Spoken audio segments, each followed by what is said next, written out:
Hello there, you're now with me, Zainuddin, for English News at 5. And let's begin with our top stories for today. Two of Sarawak's most famous delicacies, Laksa Sarawak and Mi Kolok, have been proposed by the Ministry of Tourism, Arts and Culture to be listed and recognized as National Heritage Food. Its Minister Datuk Sri Nancy Shukri said, besides the two dishes, Sarawak's Burasak, Borongko and Nubalaya were also proposed in an effort to promote and preserve the country's culinary heritage. Laksa Sarawak and Mi Kolok are widely found dishes in Sarawak due to their popularity and are without a doubt two of the most famous Sarawakian dishes among locals and even tourists. Nubalaya, a rice dish wrapped in leaf, is from the Kelabit community, while the Burasak and Borongko are both delicacies that originated from the Bugis community. Nancy noted that a total of 213 foods in the country have been declared as national heritage foods. And among the 213, 9 of them are Sarawak delicacies, namely manok pansoh, umai, bubur pedas Sarawak, sayur midin goreng, Sarawak kek lapis, kelupis, tebaloy, celorot, and penyaram. Following a report on the alleged shortage of medicine, the Ministry of Health has clarified that there had been a sharp increase in demand for products with the active ingredients of paracetamol for fever and mild pains, vitamin C, as well as cough and cold medicine for children. But they added that no product was experiencing total supply disruption, as most of the products have alternatives from other brands. Elaborating, Health Ministry's Senior Director of Pharmaceutical Services, Noor Haliza Halim, said this was the feedback from pharmaceutical industry players during a meeting with the Malaysian Organisation of Pharmaceutical Industries MOPI, Pharmaceutical Association of Malaysia, and Malaysia Association of Pharmaceutical Suppliers.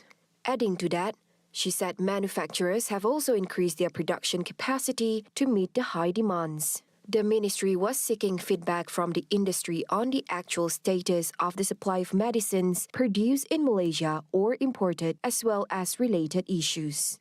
She said every issue would be examined through constant communication between the ministry and industry to ensure the continuity of quality, safe, and effective medicines for Malaysians.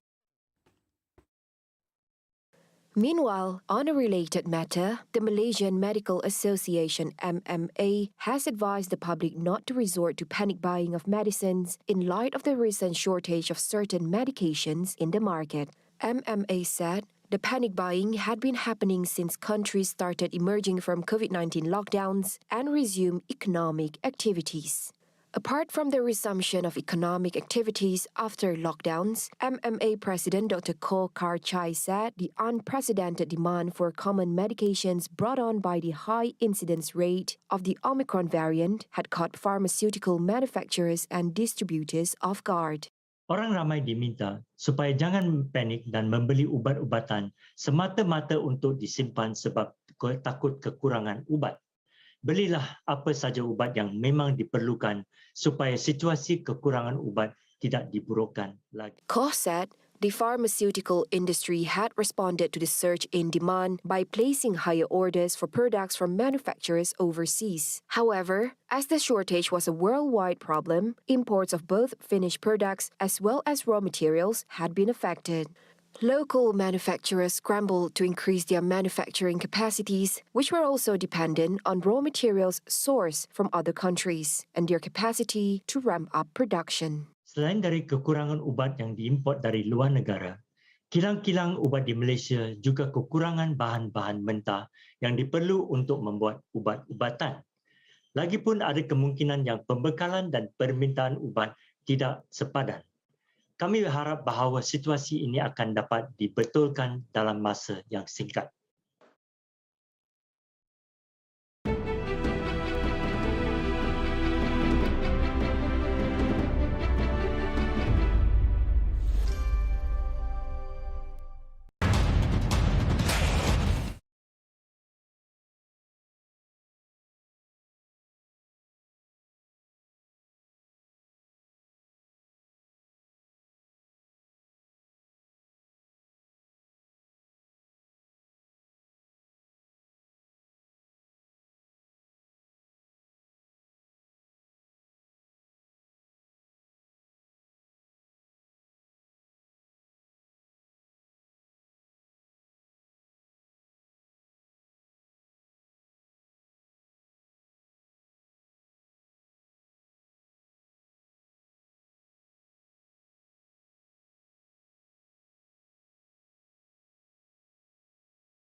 Welcome back to News at 5. Last week, Putrajaya had said it would halt all chicken exports from June until production and costs stabilize amid soaring prices of chicken feed. As such, the ban on chicken exports by Malaysia came into effect on Wednesday, June 1st. Chicken feed is typically made up of grain and soybean, which Malaysia imports. However, Russia's invasion of Ukraine and uncertain weather patterns have created a global shortage. Chicken farm owner Shaizul, who started feeling the pinch of higher operating costs during the COVID-19 pandemic, says the export ban will only make things worse for poultry farmers. Schedule changes due to slow growth of chicken. The slow growth of chicken is affected by feed quality as well. This feed quality is a global issue where the rising cost of feed material from abroad has forced some feed millers to adjust their feed level, unlike what we had previously back before MCO. So that's the difference between now and 2 years back. To him, a ban would have further damaging consequences. So if we create an export ban, Singapore, or I don't mean Singapore, I mean any country that we export to, they can just switch to another country supplier. So it's really hard for us to get them back to buy for us later in the future. So this export ban will definitely be temporary solution, but we have a long. At this moment, we cannot sustain anymore. If we are to absorb even more losses, take even more loan, I think I'm better off driving Grab. So that means I won't be in this business anymore. Singapore imports 34% of its chicken supply from Malaysia, according to the Singapore Food Agency, SFA. On the island nation, there is worry among proprietors of chicken rice stalls about the ability to pivot quickly and keep their business running. Daniel Tan, a chicken rice stall owner, said the ban was catastrophic and would affect production of the de facto national dish. Most chicken rice stores, if not 100% of chicken rice stores, all use fresh chicken rice, basically imported live, slaughtered. So the ban would mean we are no longer able to sell. It's like McDonald's with no burgers, or maybe Coca-Cola without Coke. As such, Tan said exporters had been working to bring extra supplies of chicken in before the ban, and they would rely on chilled chicken for around 2 weeks. We will be selling live, fresh chickens until Wednesday perhaps. From Thursday onwards, it will be chilled chicken. That means the same chickens that you like, but it has come in over the past 1 week. We will still be selling them probably till the next 2 weeks. They are in the chillers right now. Professional chillers, not ours. So at some point, the chickens will run out. We are expecting from past experience, maybe 2 to 3 weeks. From that point onwards, we will probably have to do frozen chickens. Yeah, frozen as in the ones in the supermarket from Brazil.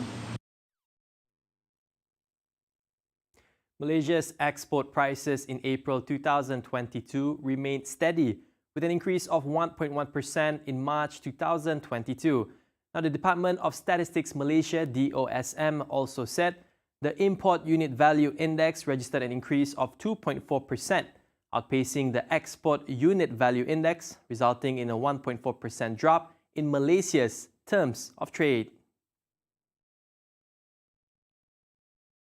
Chief Statistician Dato Sri Dr. Muhammad Uzair Mahidin said the growth in the Export Unit Value Index was supported by the increases in the index of animal and vegetable oils and fats, machinery and transport equipment and chemicals. Conversely, the Export Value Index fell 4.1% in the same month. On an annual comparison, Muhammad Uzair said both the Export Unit Value and Volume Index continued to grow. He said the performance of the Import Unit Value Index was contributed by the increase in the index of mineral fuels, animal and vegetable oils and fats, as well as machinery and transport equipment. Additionally, He said the import volume index declined 3.3% in April 2022 as compared to the previous month. Meanwhile, on a year-on-year YOY basis, Mohammad Uzair pointed out that both the import unit value and volume indices rose 10.7% and 10.2% respectively. Malaysia's terms of trade depleted by 1.4% month-on-month in April 2022, contributed by the decreases in the index of mineral fuels and inedible crude materials. On a YOY basis, Malaysia's terms of trade performance showed positive growth of 6.9% from April last year.